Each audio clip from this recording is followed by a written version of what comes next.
بسم الله الرحمن الرحيم. الحمد لله رب العالمين، وأصلي وأسلم على سيد الأبرار سيدنا محمد وعلى آله وصحبه وسلم أجمعين. رب اشرح لي صدري ويسر لي أمري واحلل عقدة من لساني يفقه قولي. ربي يسر ولا تعسر عليه. السلام عليكم ورحمة الله وبركاته. ولا الله شرفت له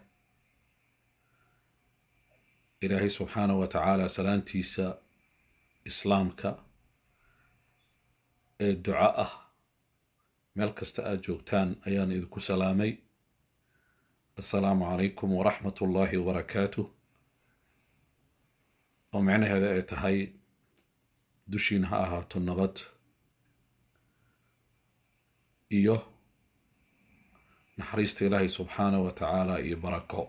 waa duco. intaas kadib waxaan rabaa walaalaha inaan xusuusiyo, nafteeda inaan xusuusiyo duco cajiib badan aan u baahannahay waqtiyada xaadirka hadda aan ducadan waxaa ka faa'iidaysanayo dadka ahlu salaah ee shanta waqti tukada ama sunnooyinka tukada. waxaan u baahannahay markii oo qof aad la hadlaysid oo telefoonka aad isticmaalayso, khadka hadduu furan yahay qofkaas waad la hadli kartaa, ku maqlaya. qadka hadduu xiran yahay qofkaasi lama hadli kartid, mana ku maqlayo. ducadan oo aan ka hadlayo qofkii akhrista abwaabu samaa, albaabada samaawaadka oo dhan ayaa loo wada furayaa si wuxuu rabo uu ilaahay uu u gaarsiiyo loona aqbalo. waxaana la akhristaa salaada markaad galaysid kadib. markaad akhrisato kadib oo abwaabu samaa lagu furo, ilaahay waxaad weydiisanaysaa wax alle waxaad rabto adoo salaada ku jira. haddaadan af carabi oo salaada af carabi waxaan ahayn lama ogola, haddaadan ku weydiisan karin waxaad niyadda ayaad ilaahay ka weydiisanaysaa, sababta ilaahay subxaana wa tacaala wuu ogyahay waxa niyadaada ku jiro. ducadan waa saxiix, xadiiska imaam muslim ayaa wariyey.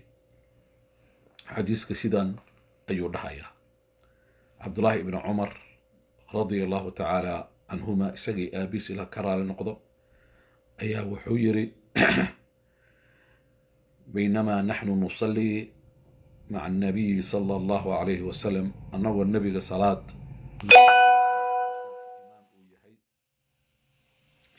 id qaala rajulun, ninbaa wuxuu yiri salaadiisa markuu furfuranayay nebiga allahu akbar uu dhahay.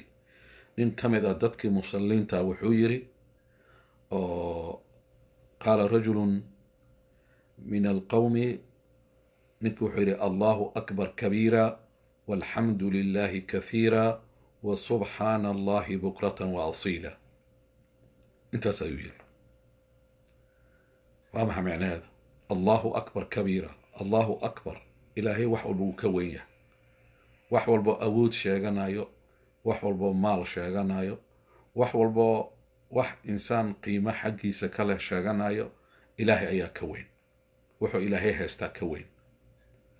allahu akbar kabiira. intaas iyadoo koomicneed waa intaas. walxamdu lilahi kahiira, mahad ilaahay subxaana wa tacaala oo badan. nicmooyinka ilaahayna siiyey oo dhan waxaad leedahay ilaahu adeeg kaa go'day, adeeg kaa soo go'day, adeeg kaa timid. waan rumaysnahay cid kale nicmooyinkan inayan bixin. ilaahu waad mahadsan tahay, saasaad leedahay. wa subxaana allahi bukratan wa asiila, wa subxaana allahi, ilaahay ayaa kaamil ah waay. wax ilaahay ka soo haro dhan waa nuqsaan, ma dhammaystirna. ilaahu adeeg keliyaa dhammaystiran. waxaan ku celcelinaya arrintaasi bukratan waa subaxdi gelinka hore, waa asiila waa casirka kadib ayaan ku celcelinayaa. saasaad leedahay.